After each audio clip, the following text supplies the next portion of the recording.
최근에 그 국방부에서 진행되고 있는 일이 뭔지 좀 궁금해요. 그래서 그 한 기사를 봤는데 지금 군에서는 계속 문재인 정부 때 했던 정책을 뒤집기 하고 있다고 합니다. 일단 최근에 대북 정책관을 폐지하고 방위신설관을 설치를 했다고 하는데요. 일반인 입장에서는 이게 무슨 말인지 잘 모르겠어요. 일단 요거 방위 정책관 신설이 어떤 의미를 갖는지 좀 이야기해 주시겠어요?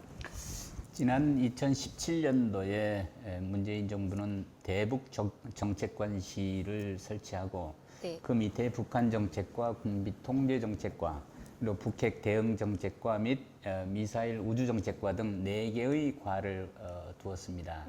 그러니까 이 대북 정책관실을 통해서 대북한 군사 업무, 군사 대화 업무를 추진을 했었죠. 그런데 이번에 이제 조직을 개편해서 대북 정책관을 폐지하고 북한 정책과와 군비 통제 정책관은 정책기획관실 예하로 이동을 하고 새롭게 방위 정책관을 신설해서 북핵 미사일 그리고 방위 정책과 뭐 이런 업무를 그쪽에 이제 새로 부여한다는 것인데 네. 전반적으로 보면 이제 북한과의 군사 분야 대화를 추진하는 기조에서 이제 우리 방위 업무로 더 방점을 두어서 국방 업무를 이끌겠다고 하는 그런 의지가 읽힙니다. 네. 그러면 근데 지금 문제가요. 이 대북 정책관이 과거에 했던 일이 무엇이고, 그다음에 지금 신설되는 방위 정책관이 핵과 미사일의 대응을 다룬다고 하는데 이거 다룰 수 있는 자리인지 모르겠습니다. 이 신설 의미가 뭘까요? 아니 그 시청자분들이 헷갈리는데 아니 국방부 국장급 하나 생기는 게 뭐가 그렇게 중요한 뉴스라고 이렇게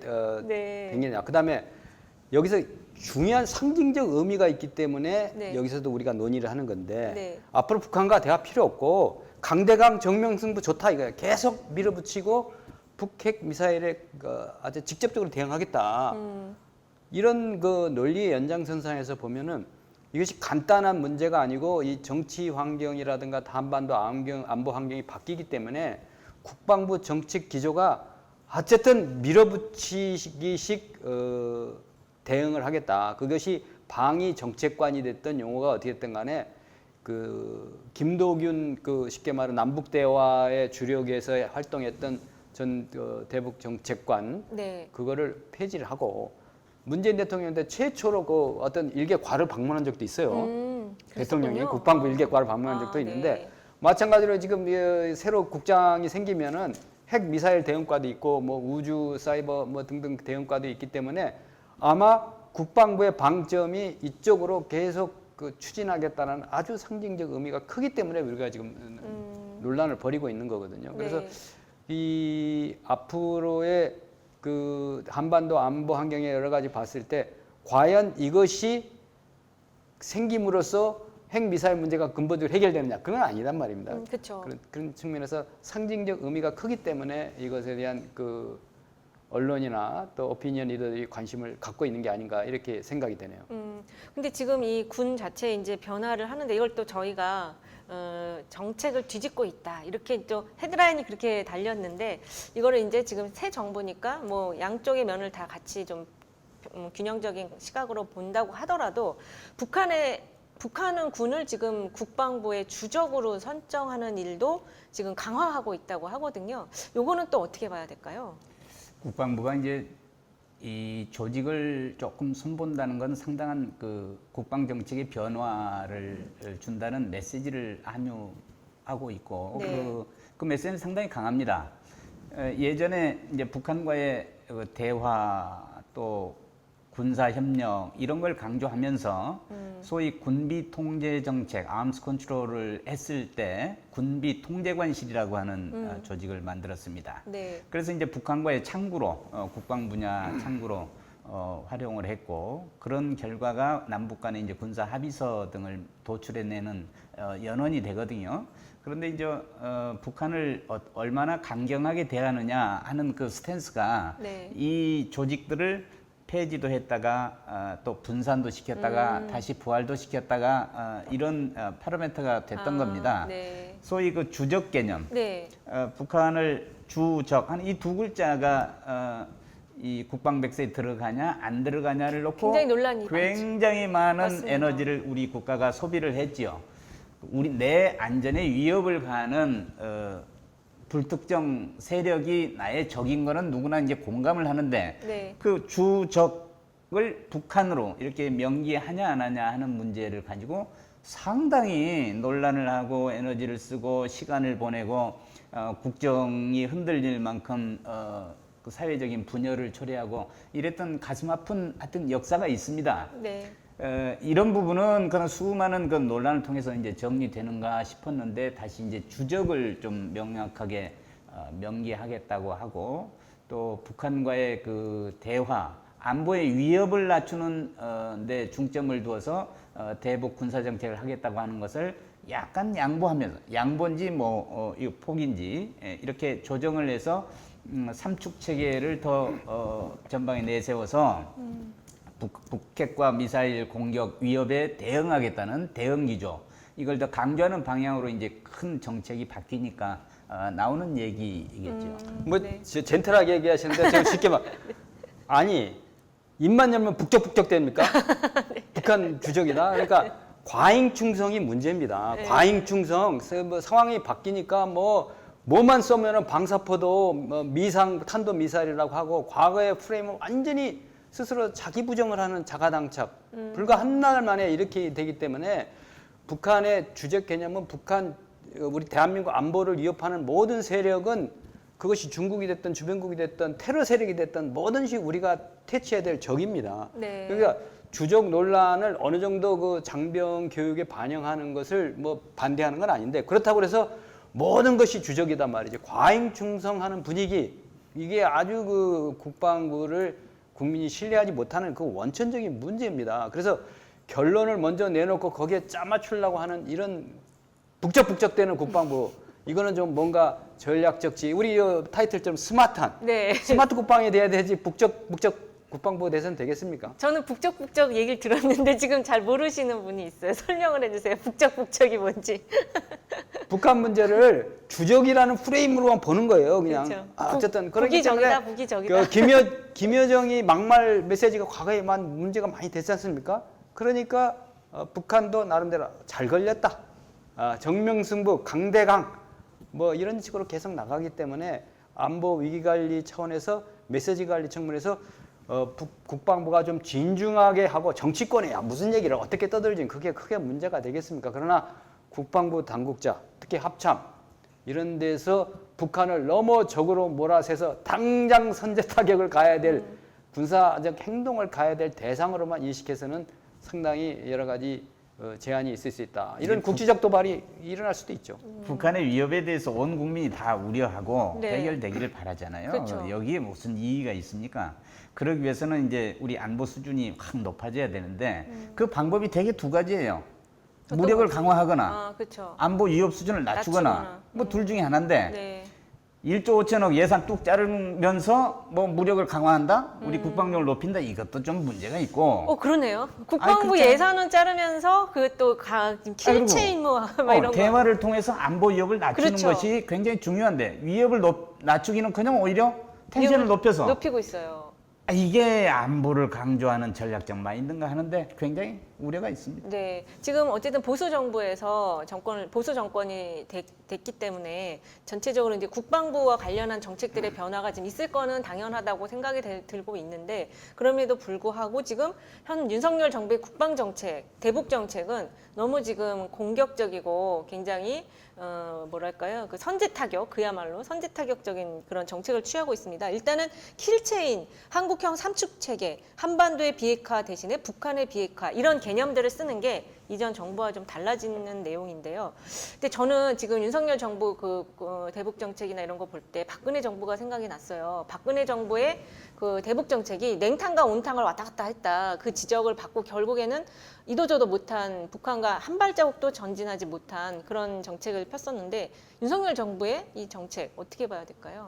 비슷하지 않나요? 박근혜 정부 때도 네. 개성공단을 완전 폐쇄하는 그 정책적 결단, 당시로서는 결단이고 시원한 것처럼 얘기하고 그런데 네. 지금 우리 안보가 아주 엄중하고 중대한 기로에 서 있습니다. 여기에서 스마트한 돌고래처럼 행동하지 않으면은 엉뚱한 결정을 해서 그거로 인한 그 후폭풍이 그렇지 않아도 경제가 어려운 시기에 대한민국의 경제와 안보가 상당히 그 어려움을 처할 수가 있다. 그러니까 그 당시에도 그 말을 바꾸기 위해서 뭐 창조국방 이런 게 뭐 강조가 됐는데 창조국방이냐가 뭐냐는 개념 잡는데 2년 소비하다가 맞아요. 그냥 창조 때문에 정말 힘들었어요. 창조가 뭐냐. 네. 뭐 그렇게 그럴듯하게 보이는 킬체인이라든가 뭐 대량 응징보복이나 도발 원점 하도 속은 시원할지 모르지만 그것이 가져올 후폭풍도 생각을 해가면서 관리를 해야 된다라는 측면이 좀 중요한 메시지를 생각하고 그다음에 국방부는 5쪼가리로 나눠져 있지 않습니까? 어디 업무 부서하고 어떻게 협조해야 될지도 모르는 와중에 이러한 그 너무 일방적인 그 뒷감당 못하고 속만 시원하게 만드는 그런 자극적 용어 그것은 북한이 더 역용할 어떤 교묘한 수가 있기 때문에 그것도 감안해가면서 관리해 나가야 된다 이렇게 판단이 됩니다. 그럼 좀 전에 말씀해주신 것처럼 그 국지전이 일어날 가능성을 상당히 지금 전문가들은 높게 보고 있는 상황인가요? 그 스탠포드 대학에서 한국학을 연구 많이 한 신기욱 교수가 와서 여기서 네. 상당히 그 언론 인터뷰를 통해서 이 대한민국 안에서 한반도 안에서 보면 잘 안 보이는 게 뭐 샹그릴라 대화나 미국에서 보면 한반도 상황이 더 잘 보이는 그런 측면이 있어요. 그래서 의회의 허를 찌르는 도발에서 핵 보유국 행사를 하면서 그걸 으름장을 놓으면서 의회의 논란을 증폭시키고 대한민국 사회의 남남 갈등을 증폭하기 위한 국지전 도발이 일어날 가능성이 있다. 그것이 서해를 뭐 지목하고 그렇게 얘기하던데 네. 그런 측면에서 이른바 그 국방부가 늘 좋아하는 만반의 대비태세 갖춰야 된다 하는데 지금 아직 이 시간에도 그 군 작전을 총괄지휘한 합참의장이 지금 인준도 못 받은 거 청문회도 그렇죠. 못한 거 같지 아직 청문회 않습니까? 못하고 있죠. 이런 측면에서 더 이상 군을 흔들면 군이 또 너무 앞서 나가서 정치권의 코드를 맞추려고 하는 이런 행태 더 이상 반복돼서는 안 된다고 봅니다. 네. 이 안락의자의 전사들이라는 말이 있습니다. 네. 편안한 의자에 앉아서 강경한 얘기를 입으로만 쏟아내는 사람들. 그런 사람이 알라즈다의 전사들이에요? 그 영어로 암체어 쿼터백이라고. 암체어 쿼터백이요? 아, 좋은 말이네. 암체어 쿼터백. 근데 요즘 이제 그런 분들이 많이 여기 이곳저곳에 그런 것 등장하는 같아요. 느낌을 좀 받아요. 네. 근데 이게 그 굉장히 위험하죠. 시원한 듯 네. 말은 들리지만 이게 이제 도발의 빌미들을 자꾸 제공해요. 네. 그렇습니다. 물론 북한은 이제 강경파들이 또 득세할 수 있는 여건도 우리가 만들어주는 측면이 있고요. 네. 이게 편안한 대화의 분위기로 가면 이게 찬물을 끼얹을까봐 조심스러워합니다. 북한도. 그런데 이제 강경파들이 등장할 수 있는 명분도 주고 여건을 만들어주면 아주 이 크고 작은 국지 도발들이 많이 일어날 가능성을 네. 우리가 예상해 볼 수 있는 거죠.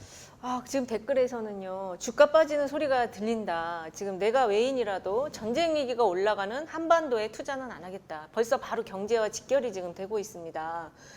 지긋지긋한 북풍몰이 조만간 돈 주고 포 싸달라고 하는 거 아닙니까? 이런 지금 댓글도 올라왔어요. 사실 우리가 참 오래된 얘기도 아니에요. 그 총풍 사건 같은 거가 있었잖아요. 그래서 이 북한에 대한 이런 지금 암투어 커터백 또는 알라즈라의 전사들 이런 속 시원한 멘트만 가지고는 남북 관계를 해결할 수 없다. 긴장 관계에서 평화와 그런 화해 관계로 바꿀 수는 없다. 이런 생각이 듭니다. 전쟁 나면 제일 먼저 도망갈 땀땀땀 이런 댓글도 지금 화나신 분들이 올리고 있어요. 도망갈 놈들이 지금 말로만 전쟁 하는 거 아니냐. 그래서 이런 얘기가 저 있어요. 멘트 하나 보태가면 네. 그 우크라이나의 젤렌스키 효과라는 게 있지 않습니까? 젤렌스키 효과요? 젤렌스키 효과라는 건 뭐냐면은 네. 젤렌스키가 잘했다는 게 아니고 위기가 터져서 전쟁까지 왔잖아요. 그러니까 네. 결사항전의 의지를 결집시키는 것 봐서 리더의 역할이에요. 그러니까 무기만이 자산이 아니고 국방부 장관이나 합참의장이라든가 탑 군사안보의 G라인에 의한 그 국민들의 이미지, 국제적인 신뢰도 이것이 바로 전략 자산입니다. 네. 전략 자산이 미국 비행기만 오면 뭐 폭격기만 오면 전략 자산입니까? 아닙니다. 그러니까 이러한 국군 통수권자나 국방위원장, 국회 국방위원장, 그 중요한 결정 라인에 있는 청와대 안보실장 이런 사람들은 정치인의 하수가 아니고 그렇죠. 대한민국 안보를 지키는 전략 자산입니다. 그렇죠. 그 효과가 바로 국민들을 결집시키고 안보에서는 정파를 초월한 하나가 되는 건데 아니 그 사람들이 더 나서 갖고 국민을 갈라치게 하려고 하는 있어서는 안 될 얘기예요. 주한미군 같은 경우도 그런 측면에서는 철저하게 보좌하잖아요. 네. 그 마크 밀리 합참의장이 아프가니스탄 뭐 며칠 만에 안 망한다고 했다가 망했고 지금 뭐 우크라이나 전쟁 안 난다 그랬다 해도 그렇죠. 합참의장을 공격하지 않아요. 왜? 합참의장 이미지가 바로 미국의 전략 자산이기 때문에 그렇습니다. 그래서 우리는 무기만 자꾸 자산이라고 생각하는데 이 신뢰도가 자산이거든요. 그래서 그렇죠. 그건 철저하게 보호해야 된다 이렇게 봅니다. 그렇습니다. 지금 아프가니스탄에서 지금 철수를 했잖아요, 미국이. 근데 대통령에 대한 이미지와 또 합참의장, 미국의 그 합참의장에 대한 이미지는 또 좀 평가가 약간 다른 것 같아요. 대통령한테는 막 욕을 하는 사람도 있지만 또 국방부를 책임지는 그런 수뇌부에 대해서는 욕을 하는 사람은 없는 것 같습니다. 합참의장은 군복이 군서열 1위 아닙니까? 상징성 네. 네. 있기 때문에 그거는 보호해야 될 거는. 근데 어쨌든 그 김승경 신임 합참의장이 빨리 취임할 수 있도록 하는 것도 국회가 진짜 네. 당면하게 해야 될 조치 아닌가 이렇게 생각이 됩니다. 그렇습니다. 저희가 지금 이제 그 변화하는 군 정책 좀 자극적으로 이제 군 정책 뒤집기가 계속되고 있다. 이제 언론에서는 그렇게 얘기하고 있는데 저희는 어쨌든 변화가 있다라는 거는 뭐 인정할 수밖에 없지만 이 현재의 정세의 긴장도를 높이는 그런 방향으로 정책을 뒤집어서 가는 것은 맞지 않다. 그러려면은 예산을 왜 깎았어요? 이게 앞뒤가 안 맞잖아요. 그래서 그런 부분에 대해서 앞으로 좀 현 정부가 정말 잘해주길 바라는데 좀 잘할 것 같지가 않아서 너무 밤잠이 안 옵니다. 정말 밥 먹기도 싫어요. 진짜 나라가 잘 돌아가는 것 같지 않으니까 식욕도 떨어지고 의욕도 떨어집니다. 자, 저희가 두 번째로 준비한 이야기는 여기서 마무리하도록 하고요.